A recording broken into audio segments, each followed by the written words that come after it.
சமீபத்துல ஒரு சகோதரனோட திருமணத்தை பத்தி பேசிக்கிட்டு இருக்கும்போது அவர் சொன்ன ஒரு அதிர்ச்சிகரமான ஒரு காரியம் தான் நான் இன்னைக்கு பேச விரும்புறேன். அதாவது திருமணத்திற்கு பிறகு அந்த சகோதரனுக்கு பரிசுத்த வாழ்க்கை கெட்டுவிட்டது அப்படின்னு சொன்னாரு.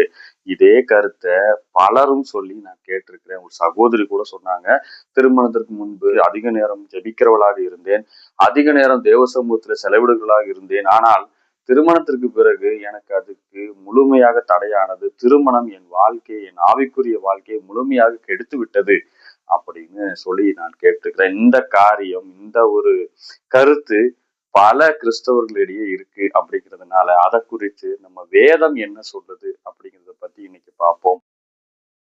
திருமணம் அப்படிங்கிறது எந்த விதத்திலையும் மறுக்கப்பட்டதாக வேதத்துல எங்கேயுமே கிடையாது. மனுஷன் தனிமையா இருப்பது நல்லதல்ல என்று அவனுக்கு ஏற்ற துணையை கொடுக்கணும் அப்படின்னு ஆதியாகமத்துல நம்ம வாசிக்கிறோம்.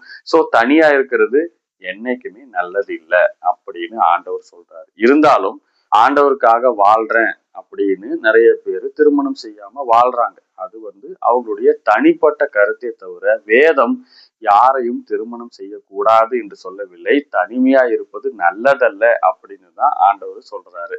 அப்படின்னா இப்போ கல்யாணம் பண்ணதுக்கு அப்புறம் என்னுடைய வாழ்க்கையே முழுமையாக மாறிவிட்டது, இல்லைன்னா என்னுடைய ஆவிக்குரிய வாழ்க்கையை இழந்து விட்டேன் அப்படின்னு சொல்றது ஒரு மாய்மாலமான ஒரு வார்த்தை அப்படின்னு சொல்லலாம். ஏன்னா திருமணத்திற்கு பிறகு நிறைய பொறுப்புகள் நமக்கு வருது. அதுக்கு முன்னாடியும் நிறைய பொறுப்புகள் இருந்துச்சு.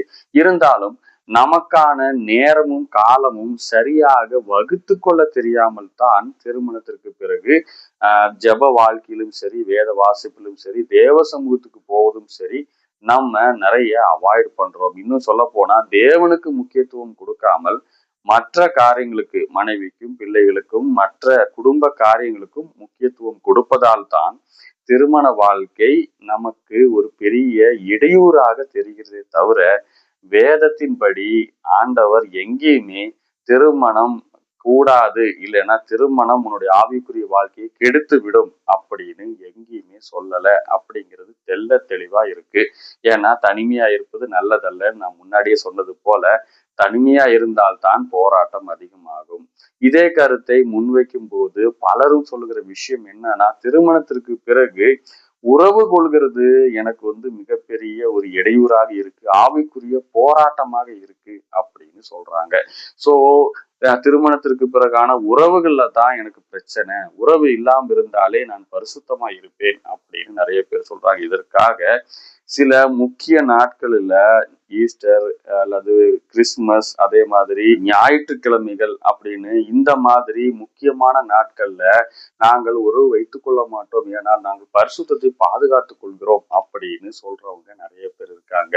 ஆண்டவர் அதற்கு தெளிவான ஒரு விளக்கத்தை வேதத்துல கொடுத்திருக்காரு. அதாவது உபவாசத்திற்கும் ஜெபத்திற்குமே ஒழிய தடை வராதபடிக்கு சில காலம் பிரிந்திருக்கலாமே தவிர கணவனும் மனைவியும் எப்பவுமே பிரிந்திருக்க கூடாது அப்படின்னு தான் வேதம் சொல்லுதே தவிர பிரிஞ்சு இருக்கணும்னு வேதம் சொல்லவே இல்லை. அது ஒரு தவறான கருத்து அப்படிங்கிறது நம்ம கவனிக்க வேண்டிய ஒரு விஷயம். ஏன்னா உபவாசத்திற்கும் ஜபத்திற்கும் நேரத்துல சிந்தை சிதறக்கூடாது அப்படிங்கிறதுக்காகத்தான் பிரிந்திருக்கலாம் அப்படின்னு வேதம் அனுமதிக்கிறதே தவிர அதை கட்டாயமாக சொல்லவில்லை. அதை அனுமதி கொடுக்கிறது. அதாவது சில காலம் பிரிந்திருக்கலாமே தவிர அப்படின்னு போட்டிருக்கு. அதாவது அந்த நேரத்துல உபவாசத்திலும் ஜபத்திலும் இருக்கிற நேரங்கள்ல பிரிந்திருக்கலாம், மற்ற நேரங்கள்ல கணவனும் மனைவியும் எப்பொழுதும் ஐக்கியமாகத்தான் இருக்கணும். அது மானசீகமானாலும் சரி, ரீதியாகவும் சரி, அது பிரிந்திருக்க கூடாது அப்படின்னு தான் வேதம் குறிப்பிடுகிறது. ஒரு பெண்ணை இச்சையோடு பார்க்கிறது எவனும் அவளோடு விபச்சாரம் செய்வதற்கு சமம் அப்படின்னு இயேசு குறிப்பிடுகிறாரு. அப்போ விபச்சாரம் செய்கிறதுக்கு நேரா நம்ம போக வேண்டிய அவசியம் இல்லை. அதே போல விபச்சாரம் செய்கிறதுக்காக அவங்களோட நம்ம எந்த விதமான டீலும் வச்சுக்க வேண்டியது இல்லை. ஆனா பார்வையிலேயே பிரச்சனை துவங்குகிறது அப்படின்னு சொல்லலாம். ஒரு எடுத்துக்காட்டா சொல்லணும் அப்படின்னு சொன்னா, மனைவி கணவனோடு உறவுல இருக்கும்போது கூட மற்றவர்களுடைய சிந்தை நமக்குள்ள வந்தால் கூட அது பரிசுத்தத்துக்கு பாதிப்பை ஏற்படுத்தும். அதே போல நான் இன்னும் திருமணமே பண்ணல அப்படின்னு இருந்தால் கூட நம்ம பாவம் செய்யல அப்படின்னு எல்லாம் சொல்ல முடியாது. ஏன்னா சிந்தையில நமக்கு போராட்டம் இருந்து சிந்தையில நமக்கு ஜெயம் இல்லை அப்படின்னு சொன்னா, சிந்தையில நம்ம ஒருவரை பற்றி தவறாக சிந்தித்து அவர்களோடு நாம் ஏதோ செய்யணும் அப்படின்னு நம்ம யோசித்தாலே அது நம்மளை பாவத்துக்கு நேராக வழிநடத்தும், வேசித்தனத்திற்கு நேராக வழிநடத்தும் அப்படின்னு இயேசு சொல்றார். சோ நான் திருமணம் செய்யல, நான் ஒரு சிங்கிளா இருக்கிறேன், அதனால நான் ரொம்ப பரிசுத்தமா இருக்கிறேன் அப்படின்னு யோசிக்கவே கூடாது. ஏன்னா திருமணம் செய்யாதனால பரிசுத்தமா இருக்கிறது இல்ல, சிந்தையில் ஜெயம் எடுத்தால் மட்டுமே நம்மளால பரிசுத்தமா வாழ முடியும் அப்படிங்கிறது வேதத்துல தெளிவா போட்டிருக்கு. ஒரு ஸ்திரியை இச்சையோடு பார்க்காம இருந்தா தான், இச்சையோடு பார்த்து அதை பத்தி யோசிக்காமல் இருந்தால் மட்டுமே நம்மனால ஜெயம் கொண்டவர்களாக பரிசுத்தம் உள்ளவர்களாக வாழ முடியுமே தவிர, கல்யாணம் பண்ணாதனால பரிசுத்தமாக இருக்கிறோம், நாங்கள் ரொம்ப பரிசுத்தம், நாங்க எல்லாரோடும் நாங்கள் யாரோடும் நாங்க சேர்ந்திருக்க மாட்டோம் அப்படின்னு சொல்றதுல எந்த விதமான நியாயமும் வேதத்தின்படி கிடையாது. இதே போல இன்னொரு விஷயமும் இதோட நான் சேர்த்து சொல்ல விரும்புகிறேன். மனைவியை தவிர இல்லைன்னா கணவனை தவிர வேறு நபர்களோடு இப்போ நம்ம உறவு வைத்தாலோ அல்லாவிட்டால் அது ஏன் அவ்வளவு பெரிய பிரச்சனையாக மாறுகிறது அப்படின்னு வேதம் தெளிவா சொல்லுது. அதாவது மற்ற பாவங்களுக்கும் இந்த உறவு முறைக்கும் இருக்கிற பிரச்சனை என்னன்னா, மற்ற பாவங்கள் எல்லாமே வந்து நமக்கு மானசீகமா பெரிய பாதிப்பை ஏற்படுத்துறது இல்ல, அது சரீர ரீதியாக வந்து சரீர ரீதியாக போகிறது. திருமணத்தின் போது சொல்லப்படுகிற வார்த்தை தான் எல்லாருக்குமே நல்லா தெரிஞ்ச வார்த்தை தான், அவர்கள் இரு சரீரம் அல்ல, அவர்கள் ஒரு சரீரமா இருப்பார்கள் அப்படின்னு. அதாவது உறவு முறையில நம்ம தொடங்கும் போதே, கணவன் மனைவி உறவு முறையில தொடங்கும் போதே மானசீகமாகவும் சரி சாரீரிகமாகவும் சரி அவர்கள் இரு சரீரமாக இருக்க மாட்டார்கள், அவர்கள் ஒரு சரீரமாக மாறி விடுகிறார்கள். சோ வேசித்தனங்கள் ஏன் வருது அப்படின்னு சொன்னீங்கன்னா, உறவு முறையில வேசித்தனம் வருது ஏன்னா அதற்கு முக்கியமான காரணம் என்னன்னா, இரு சரீரம் அல்ல அவர்கள் ஒரு சரீரமாக மாறிவிடுகிறார்கள். சோ ஒருவருடைய பாவம் இன்னொருவருக்கு பகிர்ந்தளிக்கப்படுகிறது, ஒருவருடைய பொறுப்புகள் இன்னொருத்தருக்கு பகிர்ந்தளிக்கப்படுகிறது, ஒருத்தருடைய காரியங்கள் இன்னொருத்தருக்கு கொடுக்கப்படுகிறதுனால அங்க பாவத்திற்கும் வேசித்தனத்திற்கும் வழிவகை ஏற்படுகிறது. அது மிகப்பெரிய பாவமாக மாறுகிறது. இன்னும் சொல்ல போனால் அது நம்ம மாம்சத்தோட ஒட்டி கொள்கிறது அப்படின்னே சொல்லலாம். ஏன்னா எவ்வளவுதான் நம்ம குளிச்சாலும், எவ்வளவுதான் நான் வெள்ளை ட்ரெஸ் போட்டுட்டு திரிஞ்சாலும், நம்ம நியாயத்தின்படி இல்லைன்னா நமக்கு நியமிக்கப்பட்ட பெண்ணை தவிர வேற எந்த பெண்ணோடு மானசீகமாகவும் சரி சாரீரிகமாகவும் சரி உறவு கொண்டால் கண்டிப்பாக அது வேசித்தனத்திற்கு நேராக மிகப்பெரிய பாவத்தின் வீழ்ச்சிக்கு நேராக நம்மை வழிநடத்தும். மற்றபடி நமக்கு நியமிக்கப்பட்ட மனைவியோடு அல்லது கணவனோடு உறவு கொள்கிறதுனால தேவன் நம்மை வெறுக்கிறார் என்றோ இல்லைன்னா பரிசுத்தத்திலிருந்து நம்ம விலகி போயிட்டோம்னோ மற்றபடி தேவனுக்கு அந்நியமாக போயிட்டோம்னோ தேவ சமூகத்துல என்னால் நிக்க முடியாதுன்னோ சொல்றது வேதத்தின்படி மிகவும் தவறு அப்படின்னே சொல்லலாம். நம்மை பரிசுத்தமாக பாதுகாத்து கொள்ள உறவு முறைகள் வேண்டாம் என்று ஏன் சொல்றாங்க அப்படின்னு சொன்னா, அந்த சிந்தனைகள் தேவ சமூகத்துக்கு வரும்போதும் அந்த சிந்தனைகள் நம்மை தொடரக்கூடாது அப்படிங்கிறதுக்காகத்தான் சொல்றாங்க. மோசஸ் கூட வந்து ஒரு இடத்துல சொல்றாரு, ஜனங்களை பரிசுத்தப்படுத்து அப்படின்னு சொல்லும் போது 3 நாட்களுக்கு தங்கள் உடைகளையும் தங்கள் குளிச்சு தங்களுடைய ட்ரெஸ்ஸுங்களை எல்லாம் துவைச்சு எல்லாமே சுத்தமா இருக்கிறாங்க. ஏன்னா அந்த சிந்தை அந்த நேரத்துல விலகி விடக்கூடாது. சோ சிந்தையில நமக்கு ஜெயம் இருந்தால் கண்டிப்பாக தேவ சமூகத்துக்கு நம்ம போய் நிற்க முடியும். அதே நேரத்துல நமக்கு நியமிக்கப்பட்ட ஆளை தவிர வேற எந்த ஆளோடு நம்ம வந்து உறவு வைத்துக் கொண்டாலும் சரீரமா தேவையில்லை, மானசீகமாவே போதும். அப்படி இருந்தாலும் அது தேவனுக்கு முன்பாக வேசித்தனமாகத்தான் கணக்கிடப்படுமே தவிர அது பரிசுத்தமாக எல்லாம் கணக்கிடப்படாது. வெள்ளை ட்ரெஸ் போட்டதுனாலயோ இல்லாவிட்டால் முடியை ரொம்ப ஷார்ட்டா வெட்டுறதுனாலயோ அல்லது கிளீன் ஷேவ் பண்றதுனாலயோ சர்ச்சில் முதல் வரிசையில போய் உட்கார்றதுனாலயோ எல்லாவற்றுக்கும் தசம பாகமும் காணிக்கையும் கொடுக்கறதுனாலயோ பரிசுத்தம் வராது. மானசீகமாக இந்த காரியத்துல நம்ம பரிசுத்தத்தை பாதுகாத்து கொண்டால் மட்டும்தான் நம்மனால பரிசுத்தவான் அப்படின்னு சொல்ல முடியுமே தவிர, மற்றபடி நம்ம நினைக்கிறது போல சில சில சாரீரிகமான காரியங்கள் மூலமாக பரிசுத்தம் நான் அடைந்து விட்டேன் அப்படின்னு சொல்றதும், இன்னொன்னு நான் யாராலும் கரைபடவில்லை அப்படின்னு சொல்றதும் எந்த விதத்திலும் நியாயம் இல்லை அப்படின்னு சொல்லலாம். சோ இந்த கருத்து நிறைய பேருக்கு வந்து எதிர்ப்பை ஏற்படுத்தலாம். ஏன்னா இது வேதத்தின்படி இது எதுவுமே இல்லையே. அந்த மாதிரி உறவு முறையோ, கணவன் மனைவியை பற்றி உறவு முறையோ, இல்லைன்னா அவங்களுடைய சிந்தைகளை பற்றியோ எந்த விதமான கருத்துக்களும் வேதத்துல இல்லை அப்படின்னு சொல்றவங்களுக்கு நான் முன்வைக்கிற ஒரு காரியம் என்னன்னா, உன்னத பாட்டு அப்படிங்கிற ஒரு புக்கே இருக்கு வேதத்துல. இது முழுக்க முழுக்க கணவன் மனைவியுடைய உறவு முறையை பற்றி தான் குறிப்பிடுகிறதே தவிர வேறொன்றையும் குறிப்பிடவில்லை. முழுக்க முழுக்க அவர்களுடைய உள் உணர்வுகளை வெளிப்படுத்துகிறதாகத்தான் இருக்குது. அதற்காகவே சாரீரிகமான சில பாகங்களையும் அதன் காரியங்களையும் பற்றி கூட விளக்கப்படுகிறது. பொதுவாக நம்ம ஊழியக்காரங்க நிறைய பேர் சொல்ற விஷயம் என்னன்னா, அது எல்லாமே ஆவிக்குரிய பொருள் கொண்டவை. உண்மை ஆவிக்குரிய பொருள் கொண்டவை தான். ஆனால் வெளியோட்டமாக படிக்கிற நிறைய பேருக்கு அது சரீரமான காரியங்களை தான் உணர்த்தும் அப்படிங்கிறதும் நம்ம கவனிக்க வேண்டியிருக்கு. வேதம் எதையுமே காரணம் இல்லாமல் வைக்காது. அதுவும் இன்னும் சொல்ல போனா சங்கீதத்தை ஒட்டி இன்னும் சென்டர் பகுதியிலேயே உன்னத பாட்டு வந்திருக்கு அப்படின்னு சொன்னா அது மிகவும் கவனிக்கப்படத்தக்கது. ஏனால் உறவு முறை அப்படிங்கிறது, கணவன் மனைவிக்குள்ள இருக்கிற உறவு முறை அப்படிங்கிறது தேவனால் அனுமதிக்கப்பட்ட ஒன்று.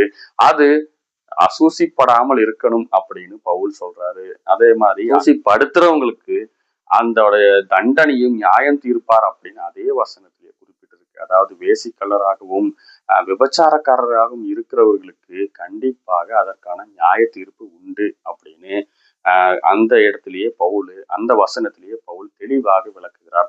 இன்னும் சொல்ல போனா விவாகரத்து ஆனவர்களை போய் மணந்து கொண்டால் கூட அது வேசித்தனத்திற்கு சமமா இருக்கும் அப்படின்னு இயேசு தெளிவாக குறிப்பிட்டிருக்கிறாரு. ஸோ நம்மளுடைய ஜீவியத்தை பாதுகாத்துக் கொள்கிறது ரொம்பவே அவசியமா இருக்கு.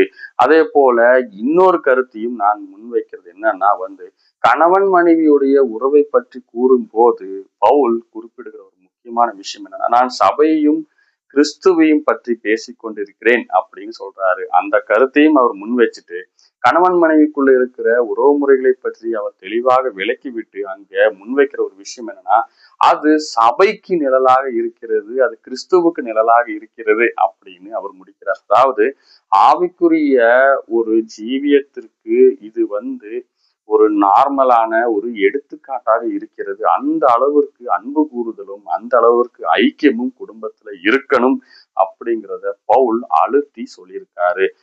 பவுல் கல்யாணம் பண்ணல, இல்லைன்னா சில சீஷர்கள் கல்யாணம் பண்ணல, இயேசுவே திருமணம் செய்யல அப்படின்னு கருத்து முன்வைக்கிறவர்கள் நிறைய பேர் இருக்கிறார்கள்.